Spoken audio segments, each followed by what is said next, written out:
Sempre acreditei que ele cheirava a enxofre.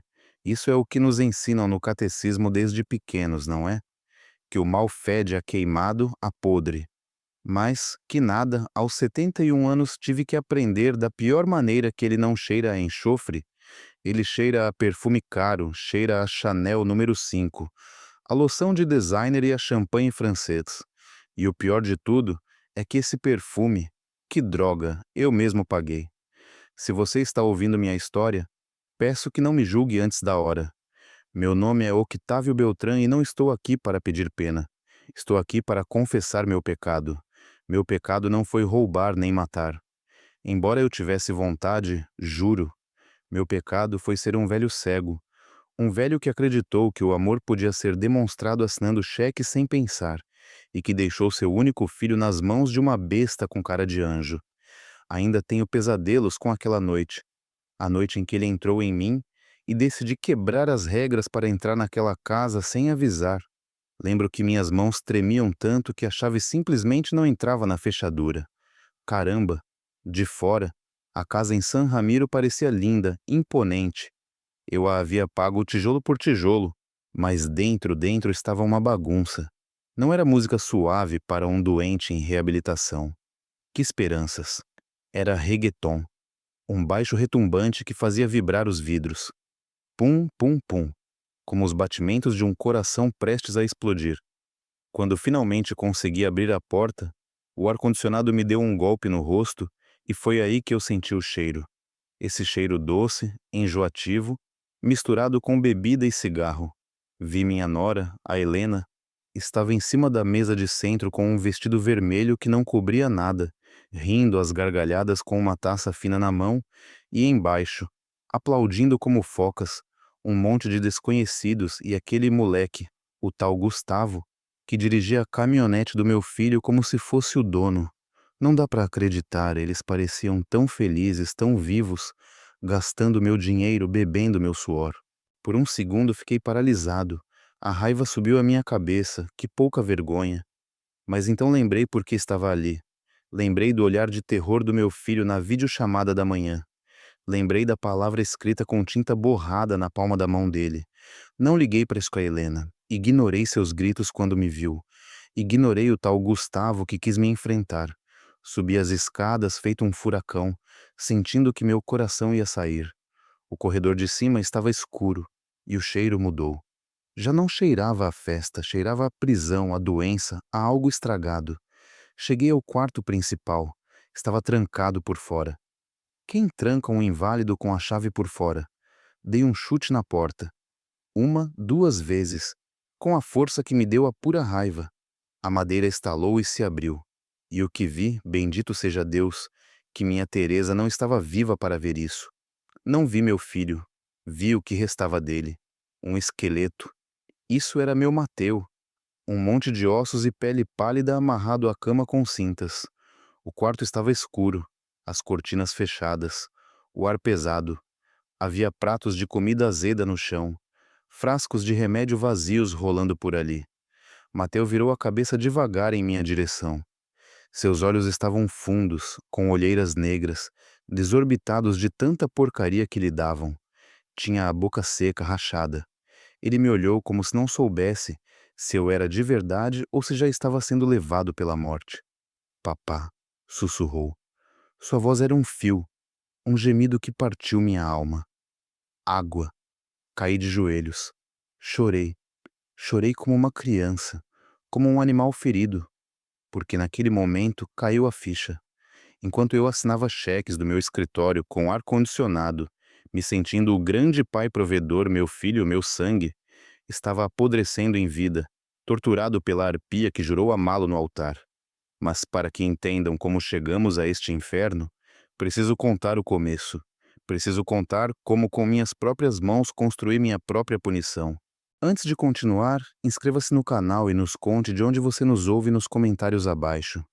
Eu sou um homem de trabalho, sempre fui. Não tenho estudos universitários nem sobrenomes pomposos. Nasci em um bairro difícil onde o asfalto derretia no verão e as casas tinham telhados de chapa. Minhas mãos, olhem minhas mãos, têm calos sobre calos, cicatrizes de varilha queimadas de cal. manchas de sol que nem com cloro saem. Essas mãos levantaram Beltrán Construções do zero. Comecei aos 16 anos como ajudante, carregando sacos de cimento de 50 quilos nas costas, até sentir que minha coluna ia se partir. Mas aguentei firme, economizei cada centavo, comprei minha primeira betoneira, depois minha primeira caminhonete velha. Aos 30, já tinha meu próprio time. Aos 50, era o chefe de 3 armazéns e 200 pessoas sob minha responsabilidade. O pessoal em Monterrey me respeita.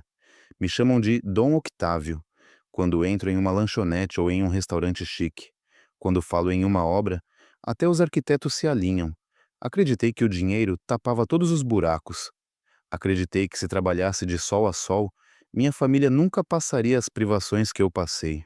Dei tudo à minha mulher, minha Teresa Cristina, e ao nosso único filho Mateu. Mateu era um bom garoto, nobre o danado. Não tinha meu caráter difícil. Era mais parecido com a mãe. Tranquilo. Estudou arquitetura porque eu pedi, embora soubesse que ele preferia a música.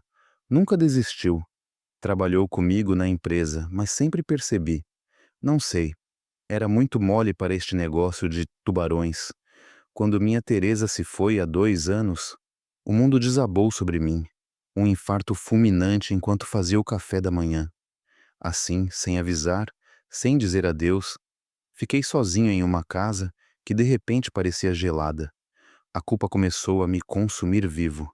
Pensava em todas as vezes que não jantei com ela por estar checando plantas. Em todas as férias que cancelei por fechar um negócio. Que droga! Me senti o homem mais miserável do mundo e então despejei toda essa culpa, todo esse amor que me sobrou em Mateu. Ele era a única coisa que me restava da minha mulher. Prometi que o garoto não lhe faltaria nada, que seria feliz, custasse o que custasse. Foi nesse momento de fraqueza que a Helena se fortaleceu. Helena, minha nora, uma mulher bonita. Para que eu diga que não. Olhos verdes, sorriso de comercial, sempre arrumadinha. Mateu a conheceu na universidade e se casaram rápido. No começo, eu gostava dela. Parecia prestativa, carinhosa. Me chamava de sogrinho. Me trazia café no escritório. Mas minha Teresa nunca a suportou. Lembro de uma noite, pouco antes de morrer, que minha esposa me disse: Octávio, essa garota tem os olhos frios, sorri com a boca, mas o olhar não muda. Cuide de Mateu. Eu disse que não era nada, que eram ciúmes de mãe. Caramba, quanta razão você tinha, minha velha. As mulheres sentem essas coisas. Tem esse sexto sentido que nós, homens, por mais espertos que nos achamos, não temos. A Helena viu que eu estava desmoronado pela morte de Teresa e viu sua oportunidade. Começou a se meter mais na casa, a mexer nas minhas coisas, a opinar sobre o dinheiro de Mateu e eu deixei porque estava ocupado demais sentindo pena de mim mesmo. Não se preocupe, Dona Octávio, me dizia com aquela voz suave. O senhor descanse. Eu cuido para que Mateu esteja 100%. O senhor já trabalhou muito. Parecia a nora dos sonhos até que aconteceu o acidente. O maldito acidente que ela usou como chave mestra para abrir meu cofre e me roubar até a alma. Foi uma terça-feira chuvosa de novembro. Mateu vinha de supervisionar uma obra na rodovia nacional. Um caminhão perdeu o controle, pulou a pista e, bem, o carro do meu filho ficou feito um acordeão. Quando me avisaram, senti que o ar me faltava. Cheguei ao hospital com Jesus na boca. Mateu estava em terapia intensiva, cheio de tubos, monitores apitando, bandagens por todos os lados. O médico saiu para falar conosco. A Helena estava lá chorando copiosamente, agarrada ao meu braço como se fosse uma menina pequena. Senhor Beltrán, disse o médico, um tipo sério. Mateu está vivo por milagre. Ele tem fraturas múltiplas e uma lesão feia nas vértebras lombares. Ele vai andar. Perguntei sentindo que as pernas me falhavam. O médico pensou um momento, mas depois assentiu. Há esperança. A medula não está cortada, apenas comprimida. Com cirurgia, tempo e uma reabilitação muito agressiva, ele tem 70% de chances de se recuperar bem, mas vai ser uma luta longa e dolorosa. Ele precisa de paz absoluta e cuidados 24 horas. Respirei. Bendito seja Deus. Havia esperança. Meu garoto podia superar. O que custar, doutor? Disse firme. Traga-me os melhores especialistas do mundo, se for necessário. O dinheiro não importa. Helena apertou meu braço, olhou para mim com aqueles olhos verdes cheios de lágrimas e disse: Obrigada, papai Octávio. Eu vou cuidar dele. Juro pela minha vida que vou fazê-lo se recuperar. Vou deixar meu trabalho, vou deixar tudo. Ele é minha vida. Eu a abracei. Acreditei em tudo. Caramba, pensei. Que sorte Mateu tem de ter uma mulher que o ama tanto. A cirurgia foi um sucesso, ou isso nos contaram. Mas Mateu estava diferente. Acordava pouco, falava menos, estava sempre como se estivesse fora de si. É o trauma, dizia a Helena, e os remédios para a dor são fortíssimos. Uma semana depois que ele recebeu alta, Helena veio ao meu escritório, fechou a porta e sentou-se na minha frente com cara de velório. Sogro, precisamos conversar. Diga. Filha, o que falta? É o Mateu. Aqui em Monterrey, ele não vai melhorar. Há muito barulho, muita gente intrometida. Os amigos vêm visitá-lo e ele fica muito mal. Mal? Como? Ele se entristece. Sogro, ele chora. Diz que não quer que ninguém o veja assim, aleijado, dependendo dos outros para ir ao banheiro. Ele se sente humilhado. Ontem ele me disse que preferia estar morto. Essas palavras me atingiram como um soco. Meu filho, meu garoto alegre querendo desistir da vida. O que você propõe? Perguntei. Vamos levá-lo para San Ramiro. Ela soltou rápido, como se já tivesse ensaiado. Você tem aquela casa lá, perto do mar. É tranquila. Lá podemos contratar enfermeiros particulares, terapeutas que vão à casa.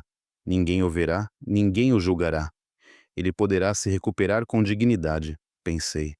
San Ramiro estava a 3 horas de mim, mas se era o melhor para ele. Mas eu quero vê-lo, Helena. Quero estar com ele. E você vai, sogro. Mas nos dê algumas semanas para nos instalarmos, para que ele se acostume com a ideia. Acredite em mim, se você o ver agora assim como está, vai fazer mais mal do que bem.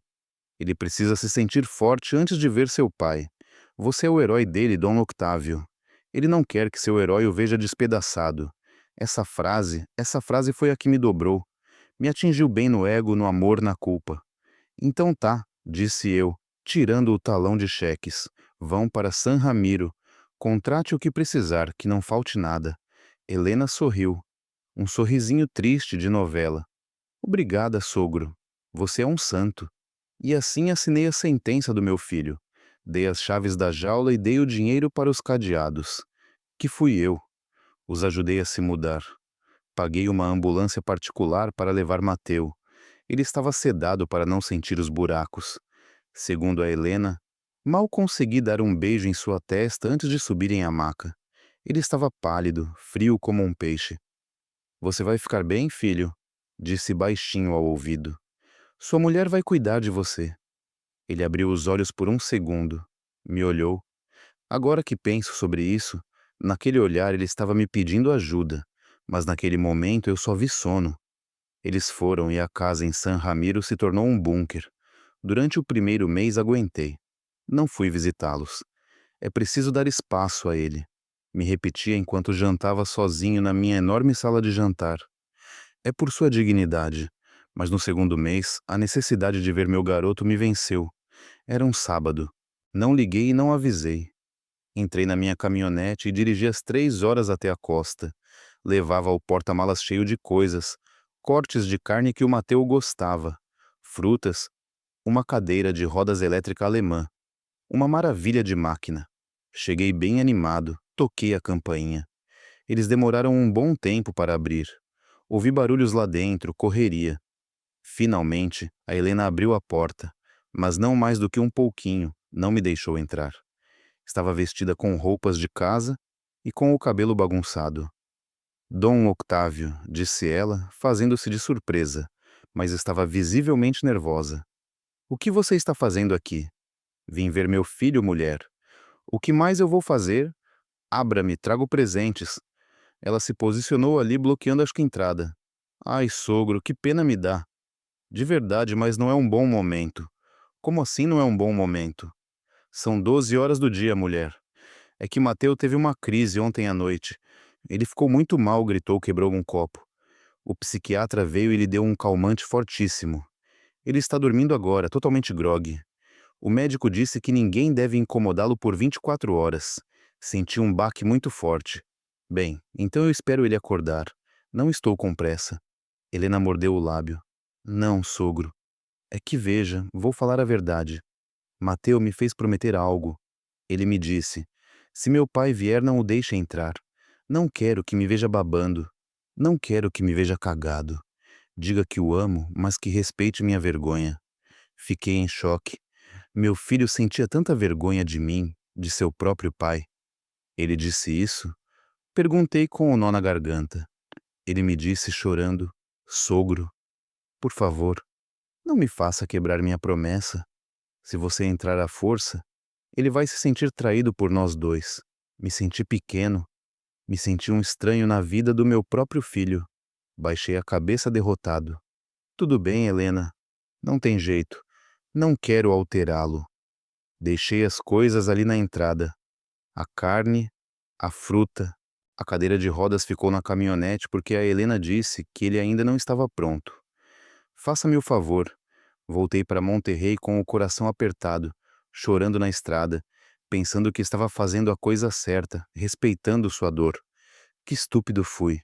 Me leva a que me trouxe. Se eu tivesse empurrado aquela porta, se eu tivesse entrado à força naquele dia, talvez eu teria visto que Mateu não estava dormindo por depressão. Talvez eu teria visto que não havia nenhum psiquiatra. Talvez eu teria me deparado com as garrafas de bebida na cozinha, mas não entrei. Virei as costas e fui embora. E com isso, eu mesmo levantei o muro que separou meu filho do mundo.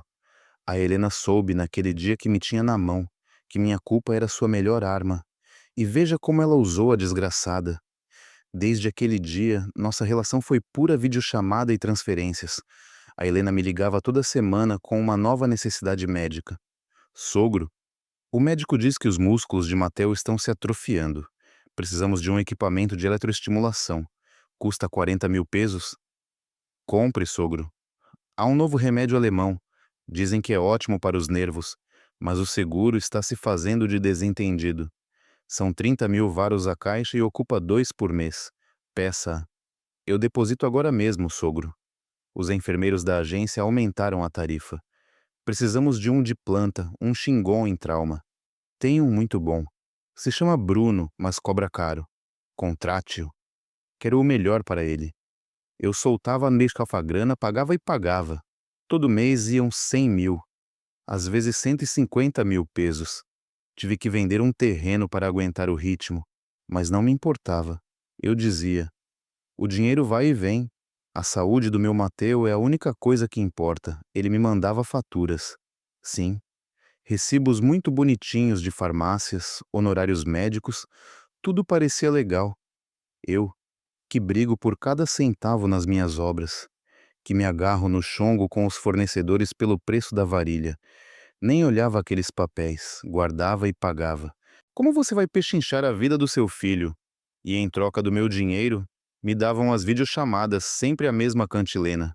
A Helena pegava o celular, a imagem sempre meio escura, como caverna de lobo. Olhem quem chama, meu amor, dizia com aquela voz estridente que já me deixava irritado. É seu pai. Cumprimenta o papai. E a câmera focava no Mateu. Ver ele me matava um pouco a cada vez. Estava deitado, sempre deitado. Tinha emagrecido muito, os ossos do rosto estavam marcados. Tinha os olhos entreabertos, mas o olhar estava perdido em outro lugar. Oi, filho, dizia eu encostando o rosto na tela. Como você está hoje, campeão? Mateu demorava anos para responder. Movia os lábios devagar, como se a língua pesasse. Às vezes, a baba escorria, e a Helena, tão prestativa, limpava com um lenço. Vejo bem, papai, arrastava a voz. Soava pastoso como um bêbado. Estou com sono, tenho sono. Já viu, sogrinho? A Helena se metia rápido. A medicina alemã é uma bomba. O deixa nocauteado, mas é para que os nervos se acalmem. O médico diz que dormir é o que mais o cura. Ele parece muito com a Helena. Eu disse uma vez já assustado.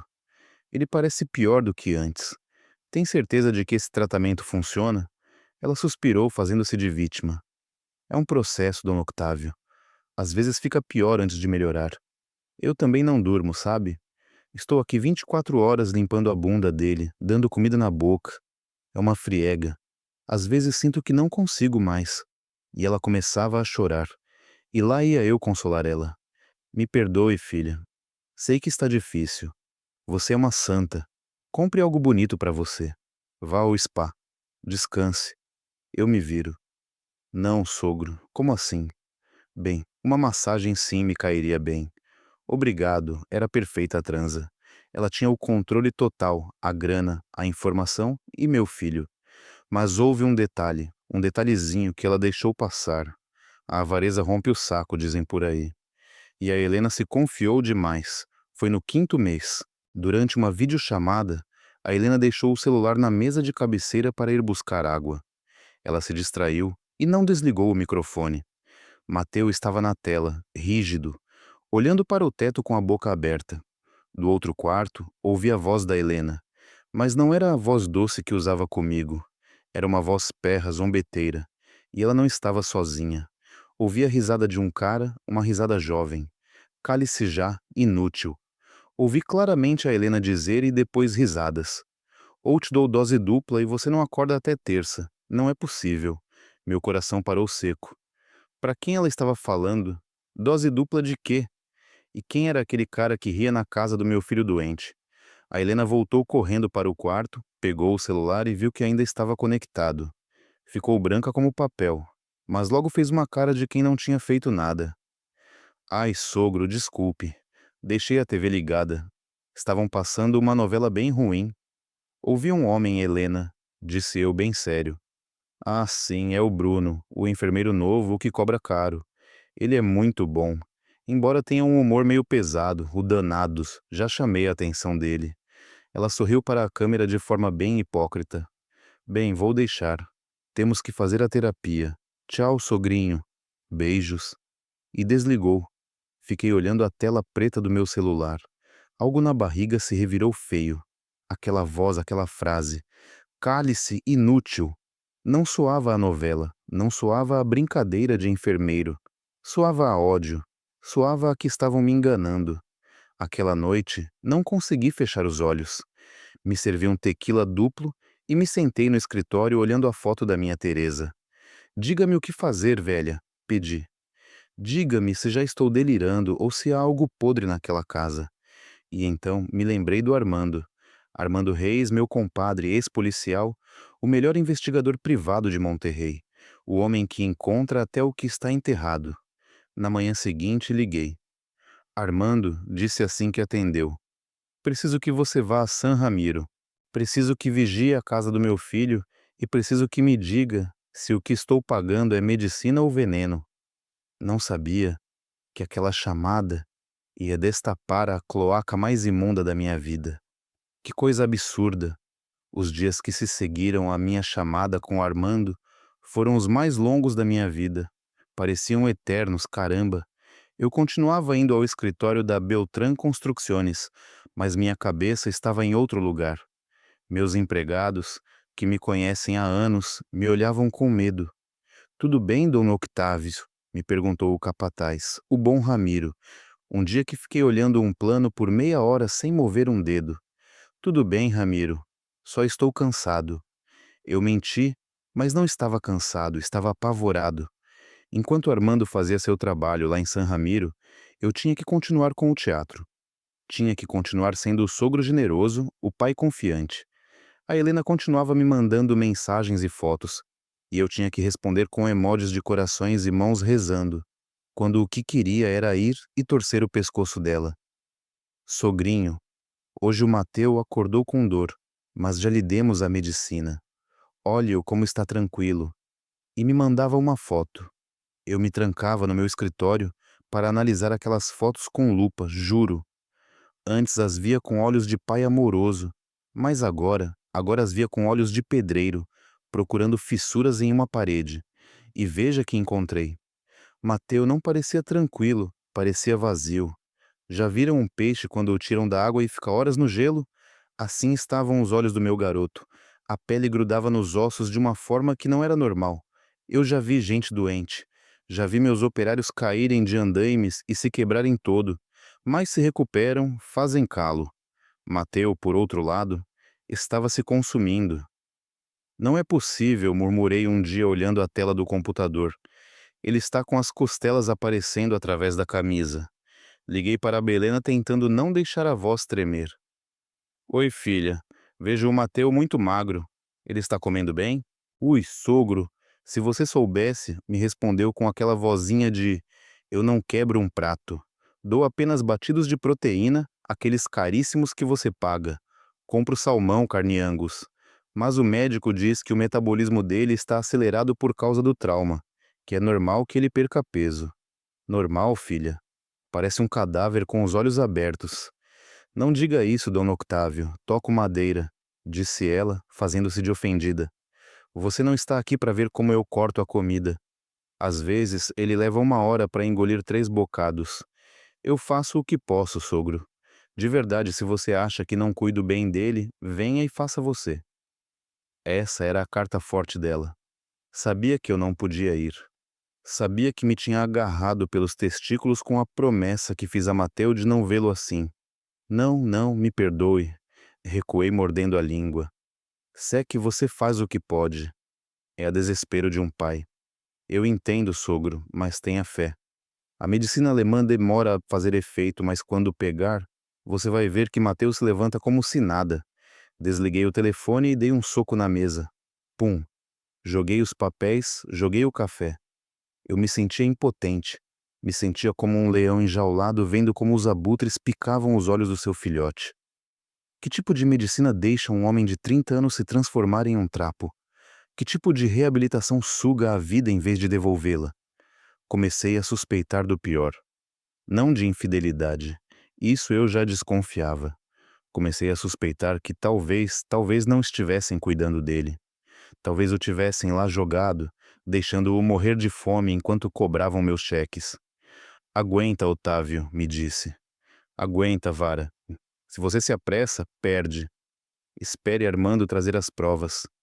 Mas a espera, Júlia, a espera é a pior tortura que existe.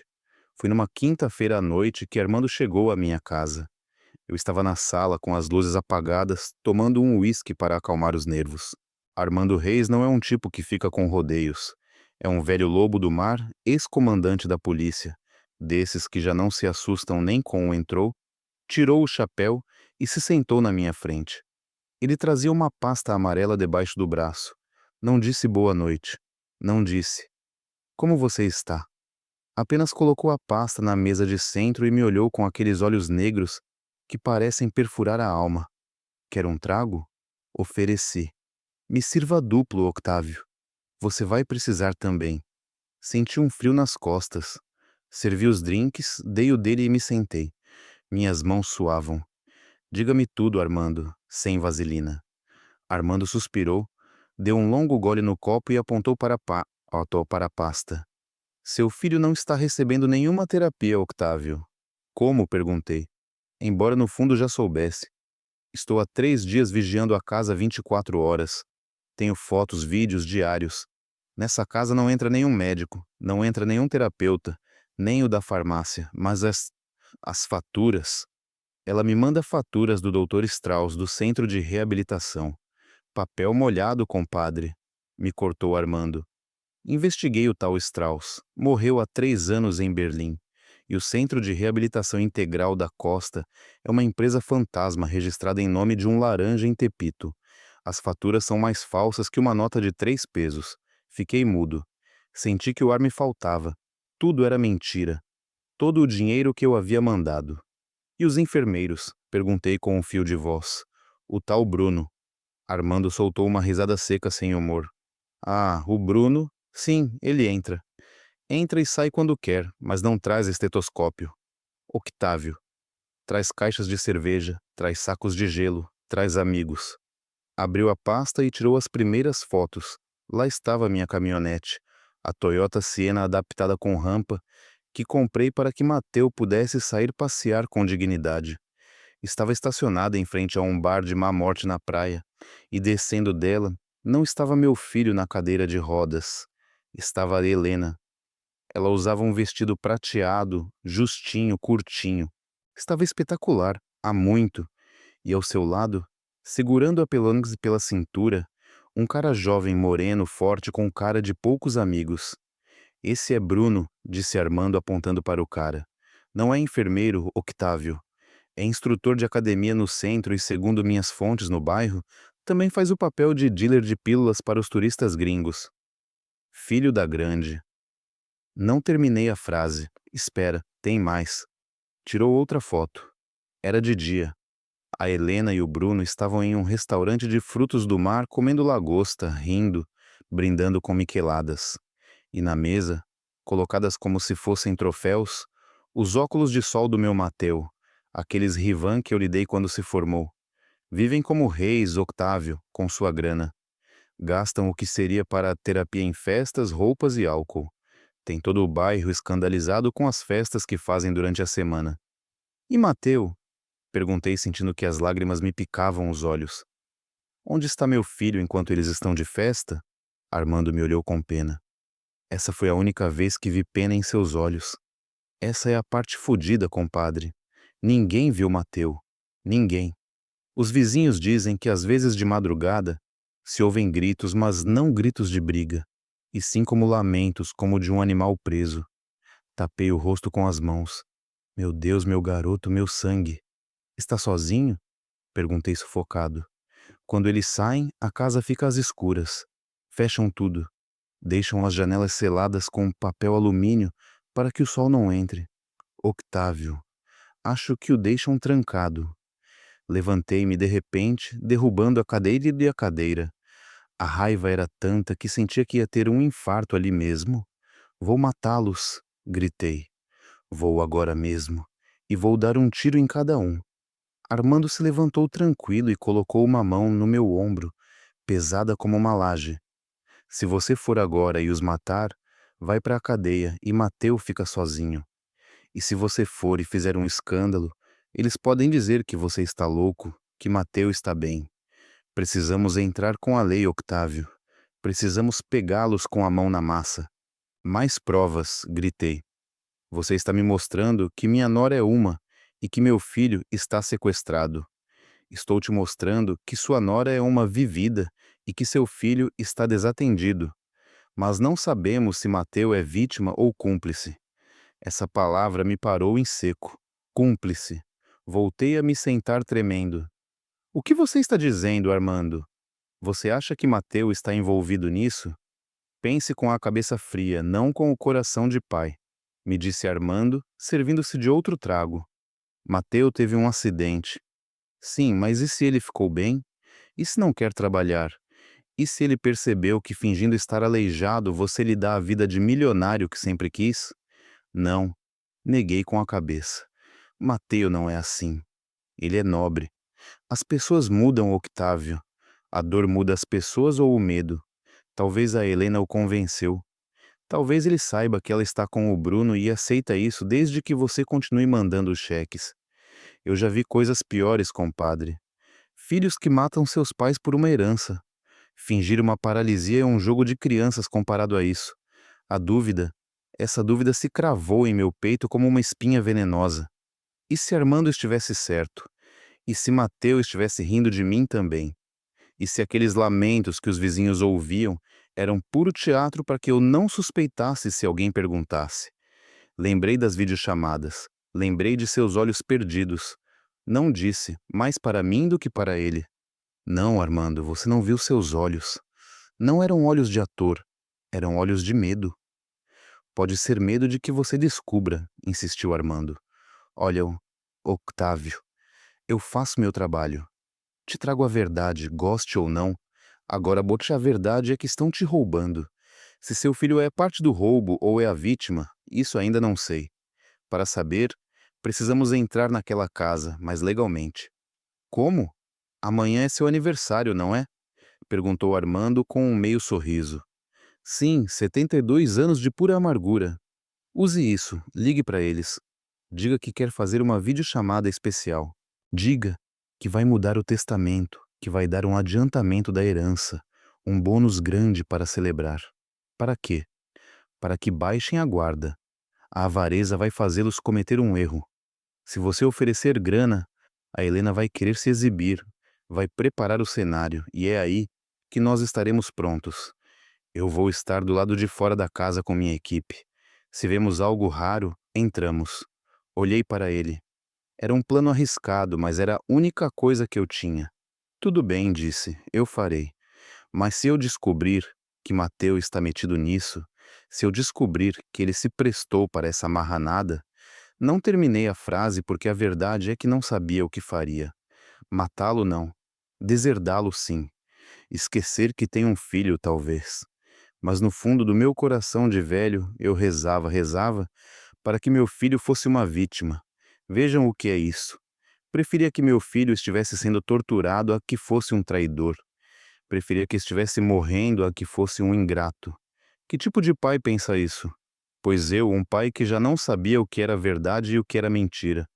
Armando foi embora naquela noite, me deixando com a pasta amarela e uma pistola calibre .38 que tirei do cofre. Limpei, carreguei. Não sabia se a usaria, mas me sentia mais seguro tendo-a por perto. Passei a noite em claro, olhando as fotos uma e outra vez. Havia uma foto em particular que me revirava as entranhas.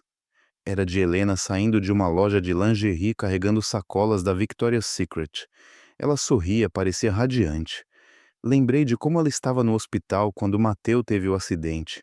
Chorava sem maquiagem, com olheiras, despenteada. Parecia uma mulher destroçada pela dor. Que boa atriz você é, desgraçada, pensei. Você merece um Oscar, mas vou te dar uma cela. E então olhei outra foto, uma borrada tirada com zoom da rua. Via-se uma janela do segundo andar da casa em San Ramiro. As cortinas estavam fechadas, mas havia uma silhueta atrás, uma sombra imóvel. Era Mateu. Ele estava lá parado, olhando para a rua, esperando que alguém o visse. Ou era um manequim ou era seu fantasma. Aguenta, meu filho, sussurrei para Peorisborn. Se você está aí, se é você de verdade, aguenta mais um pouquinho. Seu velho já vai. Amanheceu. O sol de Monterrey saiu ardente, como sempre. Era meu aniversário, 72 anos. Normalmente, Teresa me fazia chilaquiles verdes. Mateu me presenteava com uma garrafa de vinho ou alguma ferramenta nova. Hoje tomei café preto e bile. Às 10 da manhã peguei o telefone. Minhas mãos não tremiam, estavam frias, firmes. Eu tinha que dar a atuação da minha vida. Tinha que soar como o velhinho bobo e generoso que eles achavam que eu era. Marquei o número de Helena. Alô? Atendeu. Ela parecia sonolenta ou de ressaca. Ao fundo, ouvia-se barulho de pratos. Filha, bom dia, gritei com uma alegria falsa que me soube a vinagre. É seu sogro. Hoje é meu aniversário. Ai, Dom Octávio. Sua voz mudou em um segundo. Ficou doce. Parabéns. Que barbaridade. Eu me esqueci de te ligar mais cedo. É que tivemos uma noite difícil com Mateus, já sabe? Sim, imagino a noite difícil. Pensei lembrando das fotos da balada. Difícil decidir que garrafa abrir. Não se preocupe, filha. Ouça, estou ligando porque hoje acordei sentimental. Já estou velho, Helena. 72 anos não são enchiladas. E estava pensando, o dinheiro não serve para nada se a gente morre e deixa guardado. Escutei o silêncio do outro lado da linha, o silêncio da avareza prestando atenção. A que se refere, sogro? Pois quero fazer um presente a vocês, um presente grande. Quero transferir um bônus especial hoje mesmo, 1 milhão de pesos, para garantir o futuro de Mateu caso eu falte. Escutei como ela continha a respiração. 1 milhão de pesos. Com isso poderiam viver de festa um ano inteiro. Dom Octávio, que generoso. Mateu vai ficar feliz. Bem, dentro do que cabe. Mas tenho uma condição, Helena. O que for, sogro, quero vê-lo. Quero fazer uma videochamada agora mesmo. Quero que ele me parabenize. Quero ver seu rosto quando você lhe contar sobre o dinheiro. Ela hesitou. Ijo-lhe, sogro. É que agora ele está dormindo. Acabei de dar a pílula. Pois acorde-o, disse, endurecendo um pouco a voz. Só o suficiente. É 1 milhão de pesos, Helena. Acho que vale a pena uma desmanhã. Se eu não o ver em 15 minutos, não há transferência. E veja que já estou com o banco aberto no computador.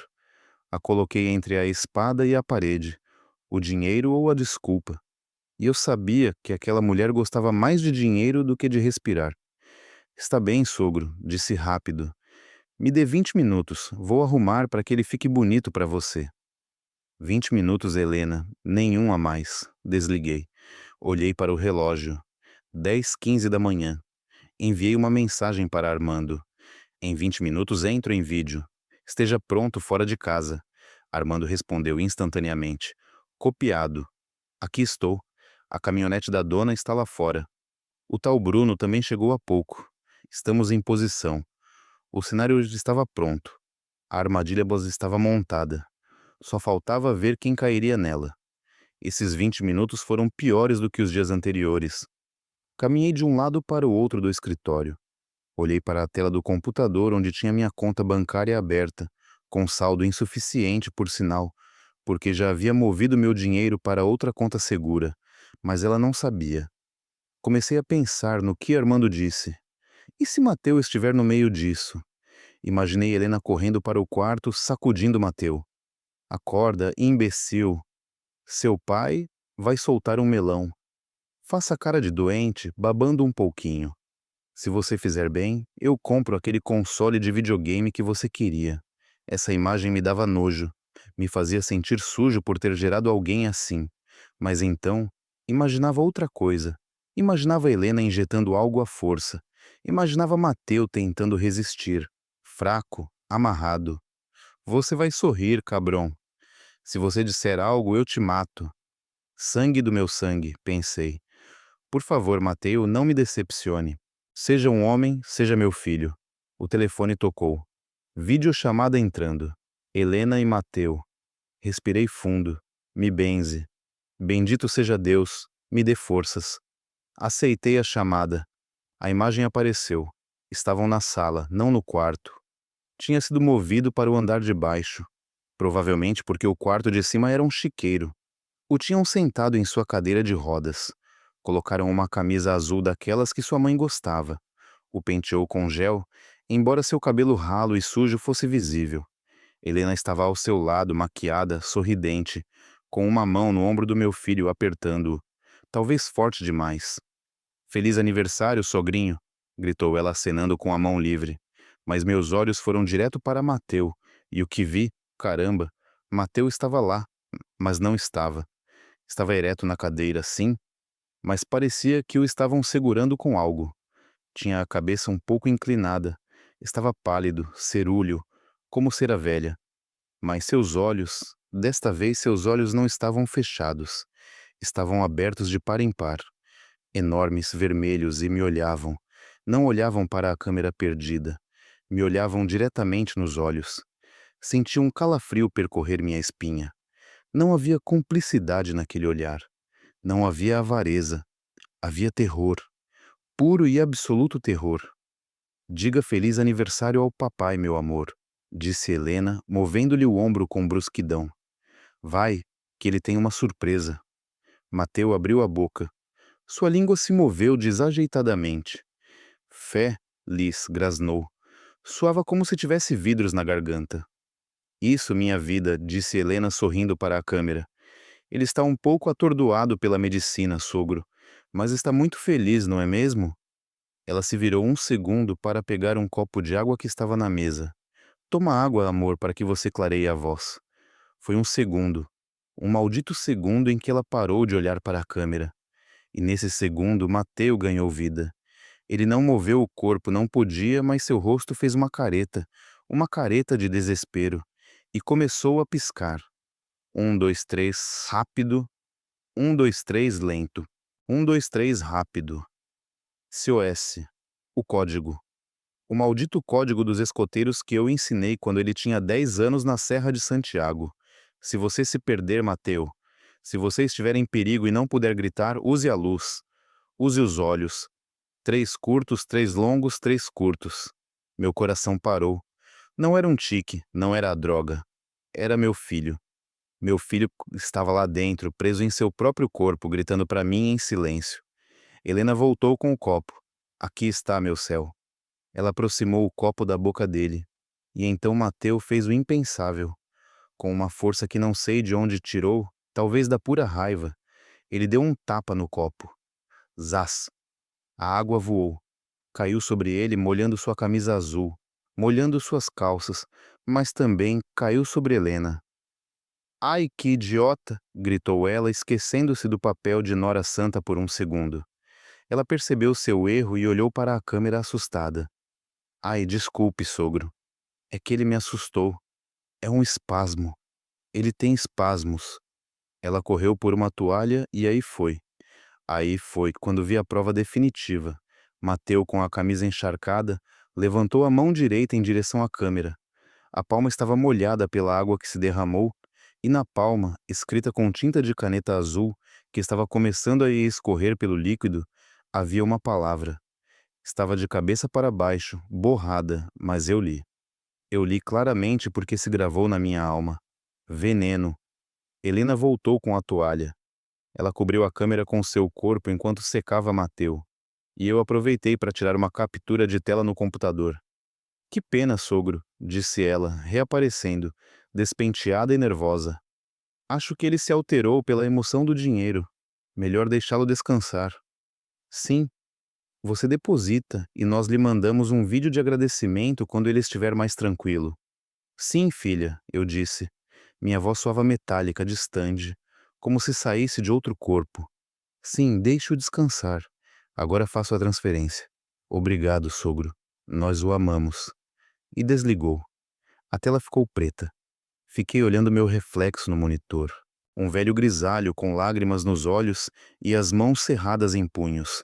Já não havia dúvida, já não havia medo de errar. Meu filho não era um traidor. Meu filho era um mártir. E eu ia ser o carrasco desses bastardos. Peguei o telefone, disquei para Armando.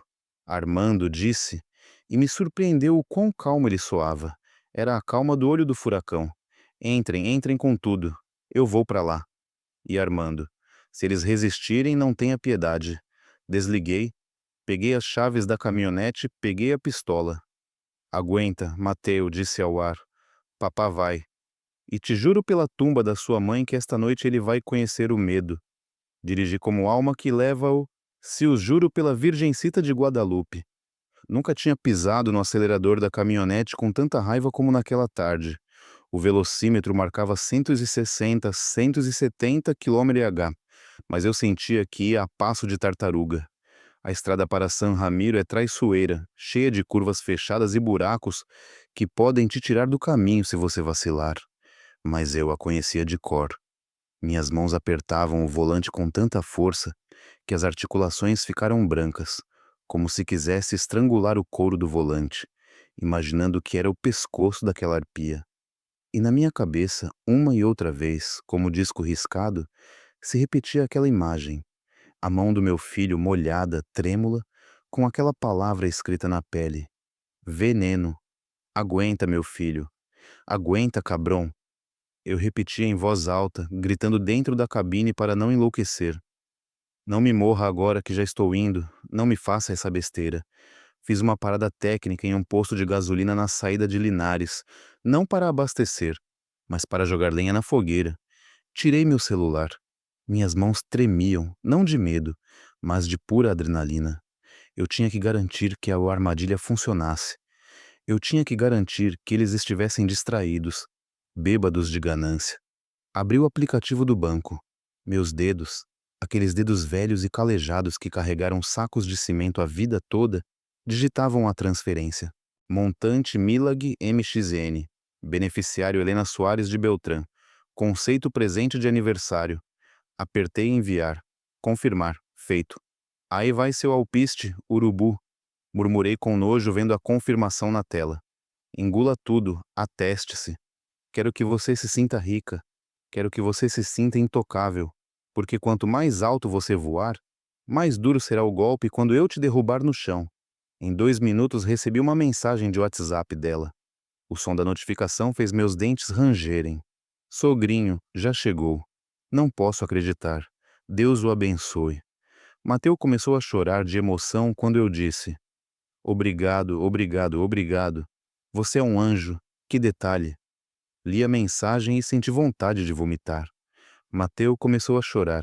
Sim, desgraçada, com certeza ele chorou, mas de medo ao ver que você já tinha a grana para continuar pagando sua tumba, para continuar comprando esse veneno que você enfia pela garganta dele. Deus o abençoe, diz a cínica. Você não tem mãe. Não respondi. Joguei o celular no banco do passageiro e arranquei de novo, fazendo os pneus rangerem, deixando uma nuvem de poeira para trás. Durante aquelas 3 horas de caminho, a vida passou diante de mim como um filme velho e mal editado. Lembrei-me de quando Mateu era um moleque, um pirralho de joelhos ralados, que corria pelas obras. Lembrei-me da vez que o levei para acampar na cola de cavalo. Ele tinha medo do escuro. Sempre foi medroso para essas coisas. Papai, e se um urso aparecer? Ele me perguntou tremendo dentro da barraca, agarrado na minha camisa. Se um urso aparecer, eu brigo com ele. Eu disse, fazendo-me de valente, estufando o peito. Ninguém te toca enquanto eu estiver aqui, filho. Ninguém. Primeiro me matam. E agora, 20 anos depois, o urso estava comendo ele. E o urso não vivia na floresta, vivia na cama dele. Dormia com ele. E eu tinha aberto a porta da barraca para o urso, tinha dado uma faca e um garfo, e até tinha apagado o jantar. A culpa queimava mais do que o sol que entrava pelo para-brisa. Me perdoe, Teresa. Falei com minha esposa morta, olhando para o céu através do teto solar. Me perdoe por ser tão... Você me disse para não confiar nela. Você me disse claramente. Essa mulher não me agrada, Octávio. E eu, por soberbo, por acreditar que com o dinheiro resolvia tudo, deixei-a entrar.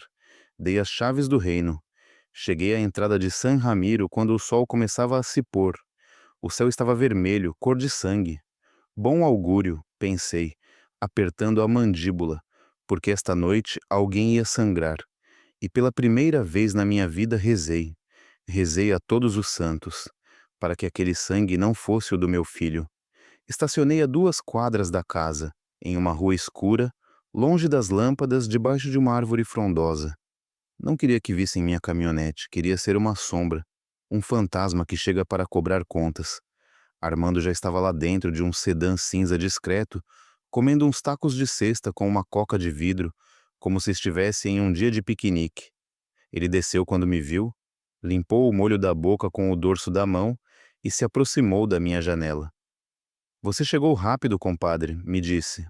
Tranquilo, como se não estivéssemos prestes a entrar no inferno. Pensei que você levaria 3 horas e meia com o trânsito. Vindo voando, Armando. Vindo que me leva à merda. Qual é o relatório? Armando apontou com a cabeça para a casa do meu filho. Embora estivéssemos a 2 quadras, ouvia-se o pum-pum-pum da música. Era um escândalo. Armou-se a gorda, Octávio. Assim que caiu o depósito, começaram a chegar as caminhonetes. Cerveja, garrafas, gelo à beça. Chegou um serviço de catering com bandejas de sushi. E à meia hora chegaram 2 amiguinhas do tal Bruno, uma loira e uma morena muito produzidas. E Helena? Perguntei sentindo meu coração acelerar. A Helena está descontrolada e saiu para receber o pedido de bebida há um tempo. Está rindo tanto que se ouve até aqui. Está bêbada de poder, Octávio. Se sente a dona do mundo, a rainha do sul. Apertei o volante até que o couro estalou. E Mateu, eles viram movimento no quarto de cima. Diga-me que você viu algo. Armando balançou a cabeça e seu rosto ficou sério. O sorriso dos tacos desapareceu. Nada, compadre. A janela continua fechada, escura. Não subiram nem para levar um copo d'água. Toda a festa está embaixo e na piscina. Em cima, em cima. Parece cemitério. Malditos cães, murmurei. Octávio, escute-me bem. Armando me agarrou pelo braço através da janela, apertando forte. Já falei com o comandante Garza. Ele está a caminho com uma viatura, mas disse a ele para não ligar as sirenes, que viesse de forma discreta. Se entrarmos sozinhos e começa a troca de tiros, teremos problemas legais. Isso tem que ser conforme a lei.